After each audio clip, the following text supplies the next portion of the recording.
Kembali di Apa Kabar Indonesia Pagi, kita langsung ke Bang Ferdinand. Bang Ferdinand, tadi kalau kata Mas Umam, kewajiban moral PDIP untuk mengungkap siapa orang yang dimaksud, siapa sosok utusan tersebut, kalau memang itu adalah aparat penegak hukum. Ya, jadi begini ya, seperti yang saya sampaikan tadi bahwa yang kita sampaikan ini adalah bagian dari banyak langkah-langkah strategis dan langkah taktis yang kita bangun untuk melindungi nama baik Sekjen Pak Hasto, nama baik partai dan juga nama baik semua kader PDI Perjuangan. Karena yang kita melihat di sini adalah kasus Hasto ini terjadi setelah ada peristiwa ya yang terjadi kepada Pak Jokowi. Kalau kita merunut ke belakang, ini kan peristiwa 2019 lalu. Mengapa sekarang naik ketika Pak Hasto sebagai sekjen kami melakukan tindakan-tindakan yang legal secara partai ADRT memberhentikan Pak Jokowi. Kemudian kasus ini naik, maka wajar kemudian kita mencari kesimpulan ada apa yang terjadi. Dan kita menemukan kesimpulan-kesimpulan bahwa ada kekuatan politik kekuasaan yang mengintervensi kasus ini hingga naik.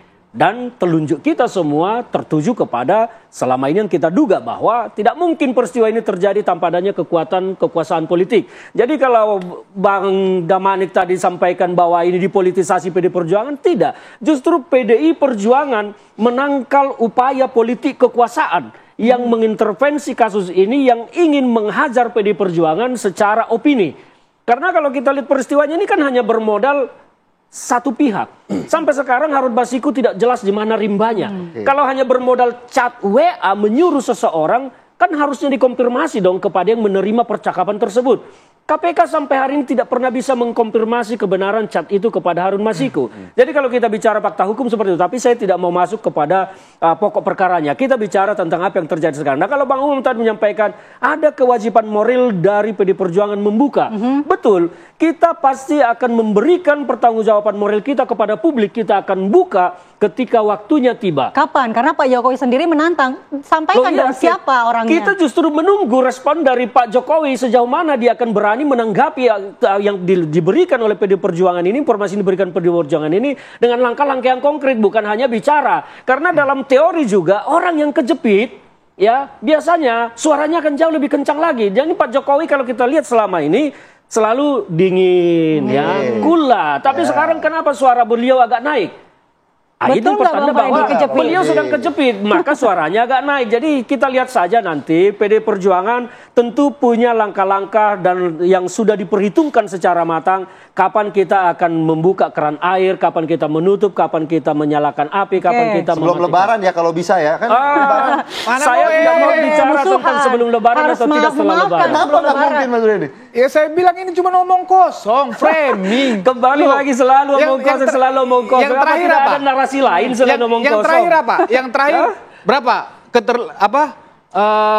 Menggolkan itu revisi undang-undang KPK berapa miliar kan begitu. Kemudian ada utusan menteri juga ya.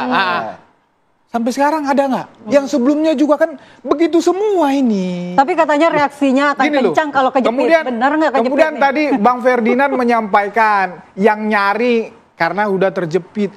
Sebetulnya yang nyari siapa sih? Kok dibalik-balik? Pak Jokowi itu kan cuma merespon. Baru sekali ini dia, wah ini udah kelewatan ini ada batasnya. Responnya nyari. Kenapa? Ya? Karena terjepit. Jadi udahlah PDIP. Kalau PDI Perjuangan ya wajar sebagai politisi itu dari dulu bersuara. Karena memang itu patronnya. Kalau Pak Jokowi kan semua lihat selama ini dingin. Kenapa sekarang nggak panas?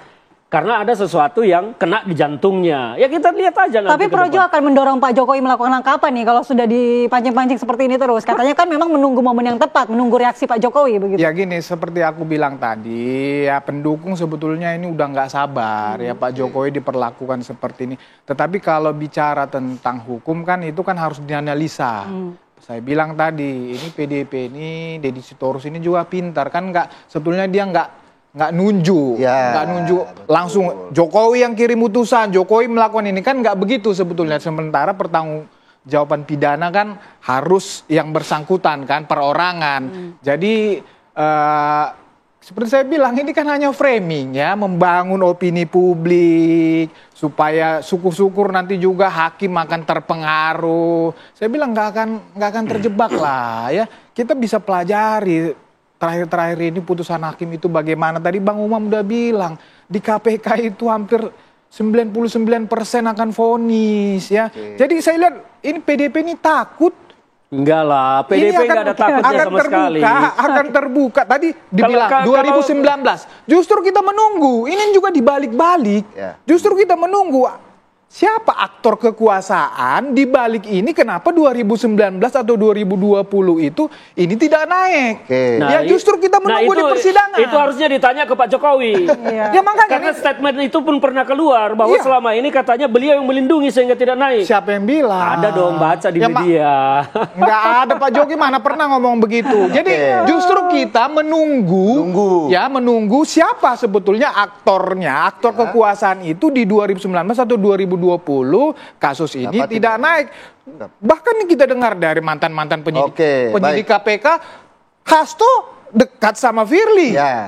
Hasto dekat sama Firly. Pada saat itu Firly sangat powerful di KPK. Jangan-jangan ini penyebabnya. Ya kita tunggu aja. Kita tunggu. Nah, Mas Umam mungkin ada tanggapannya tuh. Rudal kayaknya udah mulai panas. Tapi apakah memang rudal-rudal ini bertujuan untuk saling menggempur atau memang nanti dengan rudal ini justru akan ada jalur perdamaian? Begitu.